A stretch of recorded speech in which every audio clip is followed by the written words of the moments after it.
ਕਈ ਵਾਰੀ ਨਾ ਇਸ ਤਰ੍ਹਾਂ ਹੁੰਦਾ ਕਹਿੰਦੇ ਵੀ ਜੇ ਤੁਸੀਂ ਟੂਰਿਸਟ ਵੀਜ਼ਾ ਤੇ ਵਧੀਆ ਕੰਟਰੀ ਜਾਣਾ, ਕੈਨੇਡਾ ਜਾਣਾ ਜਾਂ USA ਜਾਣਾ जी ਤਾਂ ਤੁਹਾਡੀ ਟਰੈਵਲ ਹਿਸਟਰੀ ਹੋਣੀ ਚਾਹੀਦੀ ਹੈ। ਪਹਿਲਾਂ ਤੁਸੀਂ 2-3 ਮੁਲਕਾਂ 'ਚ ਮਲੇਸ਼ੀਆ ਜਾ ਆਓ, ਸਿੰਗਾਪੁਰ ਜਾ ਆਓ, ਦੁਬਈ ਜਾ ਆਓ ਤੇ ਜਾਂ ਯੂਰਪ ਜਾ ਆਓ। ਉਸ ਤੋਂ ਬਾਅਦ ਤੁਸੀਂ ਕੈਨੇਡਾ ਜਾਂ USA ਦਾ ਅਪਲਾਈ ਕਰੋ ਤਾਂ ਤੁਹਾਡਾ ਵੀਜ਼ਾ ਜਲਦੀ ਆ ਜਾਂਦਾ। जी ਕੀ जी ਇਸ ਤਰ੍ਹਾਂ ਦੀ बिल्कुल। ਕੋਈ ਇਹ ਮਿਥ ਹੈ ਜਾਂ ਐਕਚੁਅਲ ਹੁੰਦਾ ਹੈ ਵੀ ਇਸ ਤਰ੍ਹਾਂ ਦੇ ਨਾਲ ਤੁਹਾਡੀ ਟਰੈਵਲ ਹਿਸਟਰੀ ਹੋਣੀ ਚਾਹੀਦੀ ਹੈ? नहीं, इट्स अ फैक्ट है ना।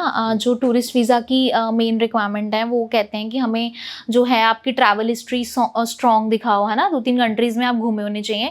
It could be gulf countries, it could be Asian countries. कोई ऐसा नहीं है कि हाँ आपको बड़े देशों में घूमना है, कनाडा, ऑस्ट्रेलिया, UK, USA घूमना है, ऐसा कुछ मैंडेटरी नहीं है।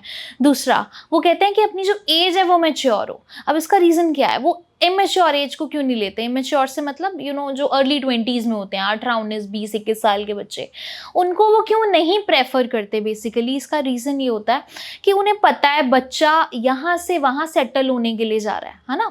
बच्चा उधर सेटल होगा और मुड़ के कभी वापस नहीं आएगा, जो कि एक कंट्री कभी नहीं चाहती। तो हमें जो कंट्री को मेन एक मोटिव, एक रीज़न देना है, वो ये देना है कि हम वहाँ जिस भी मोटिव से जा रहे हैं, हम मुड़ के वापस ज़रूर आएंगे, है ना। तो इसीलिए वो मैच्योर एज को थोड़ा ज़्यादा प्रेफर करते हैं। और अगर इमेच्योर एज है तो एक सॉलिड रीज़न मांगते हैं कि बाहर क्या करने जा रहे हो, with the help of invitation, sponsorships, या आपकी होटल बुकिंग्स, आइटिनरी प्लान्स हो सकते हैं, बहुत एन नंबर ऑफ चीज़ें होती हैं, है ना। इसके अलावा जो थर्ड मोस्ट कैटेगरी है वो है कि आपका बैंक बैलेंस। जैसे अभी हमने एक मैम की भी प्रोफाइल ली, उसमें क्या था कि मैम का जो सफिशिएंट बैंक बैलेंस था वो शो नहीं कर पा रहे थे। 4-5 lakh is quite not a sufficient amount. तो हमें कम से कम 8 लाख, 9 लाख, 10 लाख इतना बैंक बैलेंस शो करना पड़ता है, और उसकी इक्विवेलेंट ITRs भरी होनी चाहिए, ताकि वहाँ की गवर्नमेंट को लगे कि हाँ हम वहाँ पे फाइनेंशियली सेटल्ड हैं। सॉरी, हम इंडिया में बेसिकली फाइनेंशियली सेटल्ड हैं। हमारा मोटिव नहीं है बाहर पैसा कमाने का, हमारा मोटिव है बाहर जिस भी रीज़न करके जा रहे हैं वो चीज़ होने के बाद वापस इंडिया आ जाएं। ਬਿਲਕੁਲ ਇਹ ਹੋਣਾ ਚਾਹੀਦਾ। ਲਗਾਤਾਰ ਕਾਲਰ ਸਾਡੇ ਨਾਲ ਜੁੜ ਰਹੇ ਆ, ਕਾਫੀ ਕਾਲ ਸਾਡੇ ਤੋਂ ਮਿਸ ਹੋ ਗਈਆਂ, ਮਾਫੀ ਚਾਹੁੰਦੇ ਆ। ਤੁਹਾਨੂੰ ਬੈਕ ਕਾਲ ਆਊਗੀ AVM ਵੱਲੋਂ। ਪਲਕਲ ਸਾਈਕਲ ਜੀ ਨੂੰ ਮਿਲਣਾ ਚਾਹੁੰਦੇ ਹੋ, ਸੈਕਟਰ 9C ਚੰਡੀਗੜ੍ਹ ਦੇ ਵਿੱਚ ਪਹੁੰਚ ਕੇ ਤੁਸੀਂ ਮਿਲ ਸਕਦੇ ਹੋ। AVM ਗਲੋਬਲ ਦਾ ਆਫਿਸ ਹੈ, ਔਰ ਹੋਰ ਵੀ ਸਾਡੇ ਨਾਲ ਕਾਲਰ ਨੇ, ਆਪਾਂ ਇੱਕ ਕਾਲ ਲੈ ਲੈਂਦੇ ਹਾਂ। ਹੈਲੋ, ਸਤਿ ਸ਼੍ਰੀ ਅਕਾਲ ਜੀ, ਕੌਣ ਬੋਲ ਰਹੇ हो?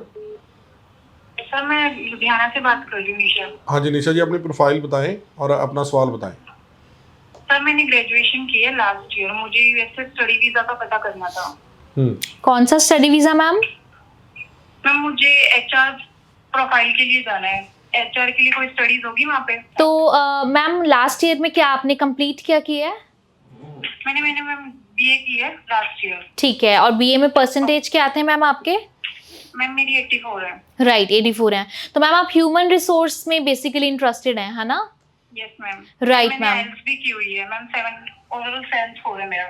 Okay, that's great ma'am. तो IELTS में 7 नॉट लेस देन कितने हैं बैंड स्कोर आपके? Ma'am 7 not less than 6.6। Right, और कंट्री 6.5। ओके, कंट्री प्रेफरेंस क्या बताइए आपने? Ma'am USA।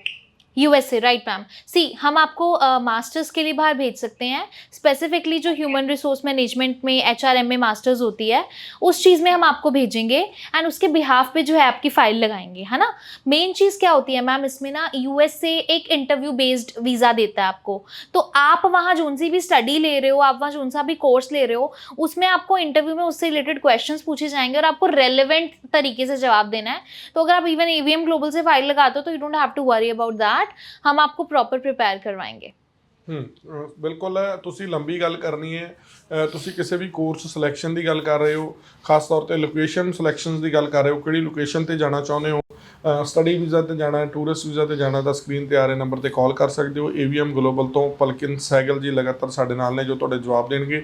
ਸ਼ੋਅ ਤੋਂ ਬਾਅਦ ਵੀ ਤੁਸੀਂ ਕਾਲ ਕਰ ਸਕਦੇ ਹੋ। ਬਹੁਤ ਸਾਰੇ ਇਸ ਤਰ੍ਹਾਂ ਦੇ ਹੋਣਗੇ ਜਿਹੜੇ ਸ਼ੋਅ 'ਚ ਕਾਲ ਨਹੀਂ ਕਰਨਾ ਚਾਹੁੰਦੇ, ਤਾਂ ਸ਼ੋਅ ਤੋਂ ਬਾਅਦ ਤੁਸੀਂ ਕਿਸੇ ਵੀ ਦਿਨ, ਕਿਸੇ ਵੀ ਟਾਈਮ ਤੁਸੀਂ ਕਾਲ ਕਰਕੇ ਜਾਣਕਾਰੀ ਹਾਸਲ ਹੈ ਜਿਹੜੀ ਕਰ ਸਕਦੇ ਹੋ। ਮੈਮ ਹੁਣੇ ਆਪਾਂ ਗੱਲ ਕਰ ਰਹੇ ਸੀ ਜਿਵੇਂ ਸਟੱਡੀ ਵੀਜ਼ਾ ਦੀ ਵੀ, ਪਹਿਲਾਂ ਆਪਾਂ ਟੂਰਿਸਟ ਵੀਜ਼ਾ ਤੇ ਆਉਂਦੇ ਆ।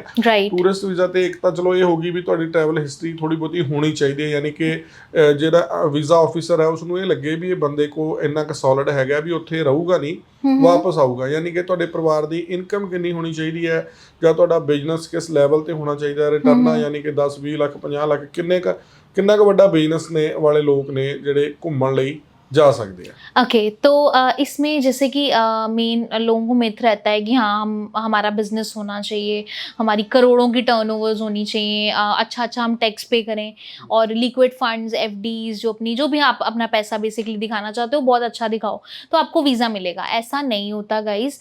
मेन चीज़ क्या होती है, हाँ ये जो आप काम कर रहे हैं बेसिकली कारोबार कर रहे हैं, it could be your business, आप गवर्नमेंट जॉब में हो सकते हैं, आप प्राइवेट जॉब में हो सकते हैं, आप खेती बाड़ी भी कर सकते हैं, एग्रीकल्चर में भी हो सकते हैं। उसमें मेन चीज़ क्या है, आपने अपने आप को पहले तो फाइनेंशियली स्टेबल दिखाना है, हाँ आपको ये दिखाना है कि मेरे पास इतना पैसा है कि कल को मुझे वहाँ जाके कमाना ना पड़े, ठीक है ना, मुझे वहाँ सेटल ना होना पड़े, मैंने इंडिया ही आना है, मेरा मेन मोटिव ये है। तो उसकी रिक्वायरमेंट मैं आपको पहले बता चुकी हूँ कि कितनी फंड्स हम जो मिनिमम फंड्स हैं वो शो कर सकते हैं। अगली रही बात इनकम टैक्स रिटर्न्स की, तो वो भी आप ज़रूर पे कीजिए, ज़रूर अपना टैक्स भरिए। लेकिन हाँ एग्रीकल्चर फील्ड में जो है, जो भी खेती बाड़ी कर रहा है उनके लिए चीज़ मैंडेटरी नहीं है। इसके अलावा जो हमारा मेन मोटिव है बाहर जाने का, है ना, अब कई लोग क्या करते हैं बेसिकली, ठीक है आप यहाँ से कनाडा का वीज़ा लगवा रहे हो, आपने कनाडा जाना है तो आप क्या करते हो, ठीक है टोरंटो में एक होटल बुक किया, होटल बुकिंग के बिहाफ पे फाइल लगा ली, है ना। अब उसमें उन्हें पता है कि आप वहाँ अगर एक बार यहाँ से बंदा 4-5 लाख रुपए खर्च करके जा रहा है ना, एक्सक्लूडिंग टिकट्स, तो ये समझ लो कि क्या बाहर वो एक ही होटल में स्टे करके वापस आ जाएगा, ऐसा नहीं होता।